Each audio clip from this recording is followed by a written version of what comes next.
chairmanship. Can I congratulate the honourable member for North Norfolk in bringing this debate to the House today. And it's great to see so many colleagues from all parties.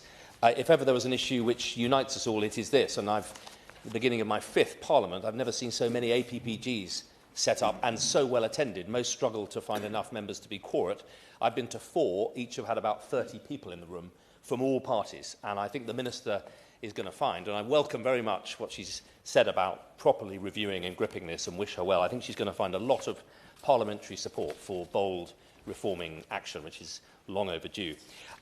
So, Christopher, for me, this really began in the inland constituency of Mid-Norfolk. The clue is in the name. I don't have any coast. It's largely Breckland. It should be dry. So why am I leading the charge on flooding? Well, because in 2020 at Christmas, I and many of my constituents spent the Christmas period mopping out houses with buckets as those great rains swept through, and like so many parts of this country, areas that haven't traditionally been affected by flooding suddenly have been. And we set up the Mid-Norfolk Flood Partnership, 13 villages. Norfolk moved and we set up the Norfolk Strategic Flood Alliance, and I do pay tribute to both General Dannett, who set it up, and then Henry Cater, who now runs it very well. And we were in the process of convening Norfolk's first inland flood summit, which was postponed because of the election. Really important. There are 36 organisations in Norfolk, just in Norfolk, tasked with and sharing responsibility for dealing with flooding. And basically, none of them are able to take responsibility properly. I'll be kind.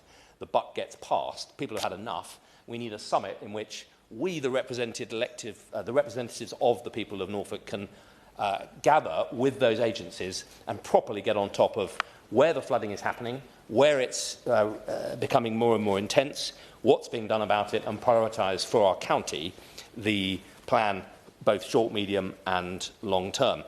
And I wanted just to, through that, I've also prepared a bill to support the Minister. Now, we'll be introducing the bill shortly, and I hope it's something that will contribute to the reforms that she's considering. I'm hoping it'll be good enough that she decides to take it in and incorporate it in her reforms. But I'll say something, if I may, in a moment, just about what that bill sets out to do. But first of all, I think, as with so many public policy problems, it's worth being clear what the problem is and what's causing it. And I want to suggest, firstly, climate change. We've had the wettest, earlier this year, we had the wettest 7 months on record, and we've had the wettest last few years on record. That's what's driving this, but it's compounded by, in my part of the world, huge amount of housing. The reason the boundaries changed is Mid-Norfolk has had about 10,000 extra houses in the last 14 years, and many of them are built on the outskirts of villages without proper drainage infrastructure, plugging in new modern drains to old Victorian village drain infrastructure, and when you get intense rain,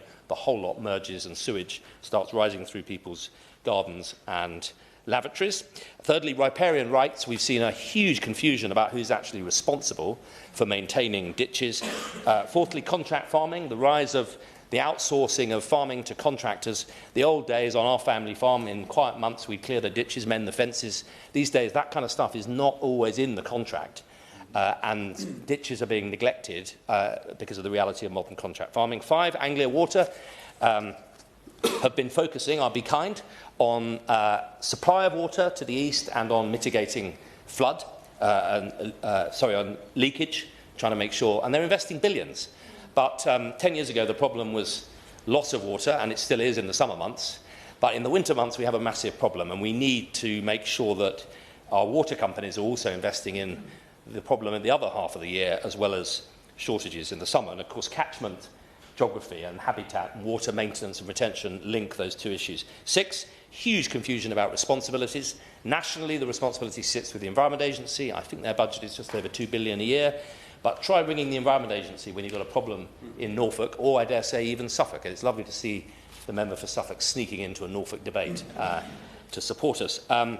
So organisational responsibility at the top, with an agency that has many other responsibilities, some of which directly go against the interest of getting water off the land and down rivers fast.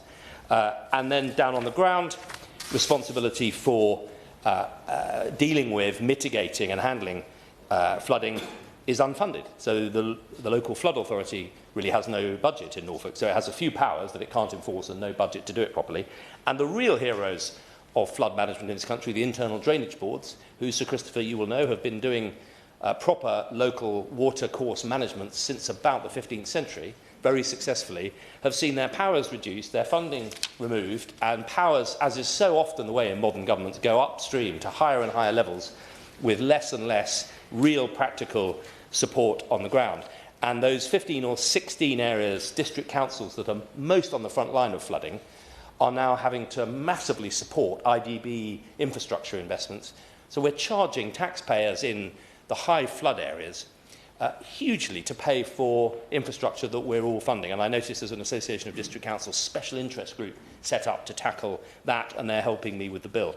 8, the IDBs, they're funded by precept, which is not an appropriate way to fund the sort of scale of the infrastructure that we need today. 9, there's a huge lack of proper monitoring. One of the things we're going to find at the first Norfolk Flood Summit is we don't have a map. We certainly don't have a digital map. We certainly don't have one that's live. Where are the flood hotspots in our county?